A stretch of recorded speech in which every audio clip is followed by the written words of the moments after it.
রংপুরে সাধারণ ভোক্তাদের মাঝে ৪৫ টাকা কেজি দরে সুলভ মূল্যে আলু বিক্রি করছে জেলা প্রশাসন ও জাতীয় ভোক্তা অধিকার সংরক্ষণ অধিদপ্তর।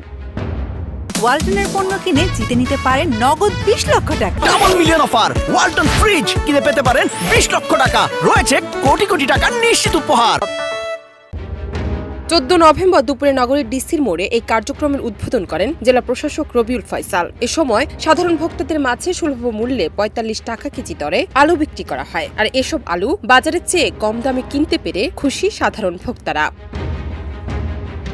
আলু কিনতে আসা রংপুরের মুলাচল এলাকার একজন বাসিন্দা বলেন, এটা নিম্ন ও মধ্যবিত্ত পরিবারের জন্য অনেক স্বস্তির বিষয়। বাজারে ৬৫ থেকে ৭০ টাকা কেজিতে আলু বিক্রি হচ্ছে। বাজার থেকে এখানে ২০ থেকে ২৫ টাকা কমে আলু পাওয়া যাবে। নির্দিষ্ট এই স্থান বাদে আরও কয়েকটি স্পটে আলু বিক্রি করলে সবার জন্য সুবিধা হবে।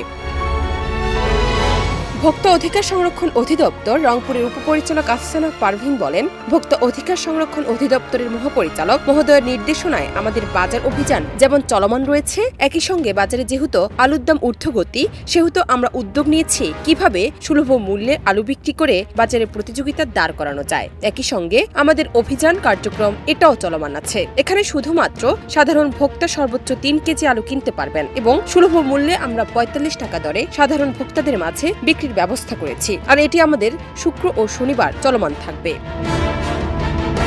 এদিকে জেলা প্রশাসক রবিউল ফয়সাল বলেন, জন প্রতি ৩ কেজি করে আলু ক্রয় করতে পারবেন। শুক্র ও শনিবার সহ সপ্তাহে ৭ দিন চলবে এই কার্যক্রম। সুলভ মূল্যে মোট ১,০০০ বস্তা আলু বিক্রি করা হবে। দ্রব্যমূল্যের ঊর্ধ্বগতি কমানোর জন্য এটি আমাদের একটা প্রয়াস। জান্নাত নিপু, দেশ রূপান্তর।